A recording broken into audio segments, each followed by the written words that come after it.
انا مش هقدر خالص ابدا بشكل مختلف عن المسج اللي حضرتك بعتها. حضرتك بعت رساله على صفحه ان تكون بتقول بالنص كده: انا كنت اسوأ ابن لاحسن اب.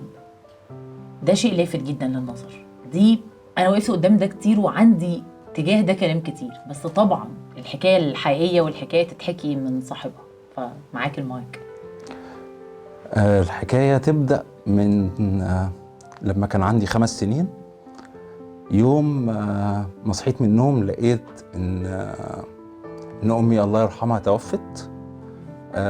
توفت وأنا عندي أختين أصغر مني، وكان دايما يعني جوايا سؤال: هي ليه توفت وسابتني؟ يمكن سؤال بريء جدا في ظهره، بس الحقيقة كان وراه وجع قوي جدا.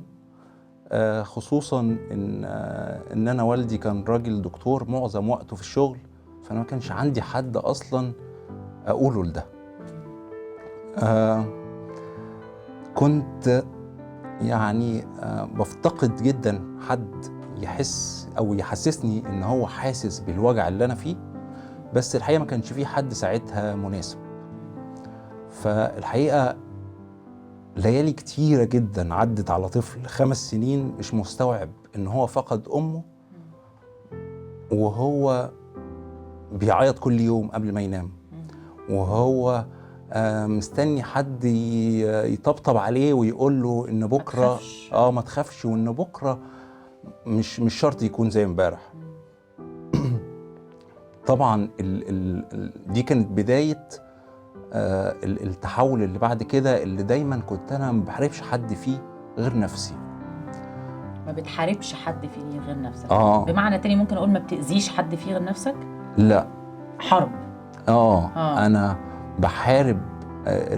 انا رفضت الوضع اللي انا فيه، فبعمل تصرفات عشان اقول انا موجود، عشان الناس تاخد بالها مني. دايما ده كان دايما ضدي. مش كل حاجة بنبقى عايزينها، حتى لو حاجات بسيطة قوي وحاجات بريئة جدا. غالبا بسبب ان الطفل الصغير ده مش هقول مش بيلاقي حد يوجهه، بالعكس انا كان في توجيه، بس يمكن كنت انا محتاج ثقة قبل التوجيه ده. ثقة بمعنى حد يوجد معاك مساحة تفهم واستيعاب لمودك اللي بيتغير والطباعك اللي بتتبدل، شقاوتك اللي بتختلف، حاجات شبه كده؟ لا، لازم اللي انا اكلمه لازم ابقى متأكد ان هو حاسس بوجعي تجاه فقد امي. لا هيستهون ولا هيستهتر ولا الكلام ده. بالظبط، وما يحسش ان دي رفاهية وانا بطالب ان انا اتدلع. بس اسمح لي اقول لك، هل في حد هيتعامل مع طفل عنده 5 سنين فقد امه ان هو بيتدلع؟ يعني واجهت كده؟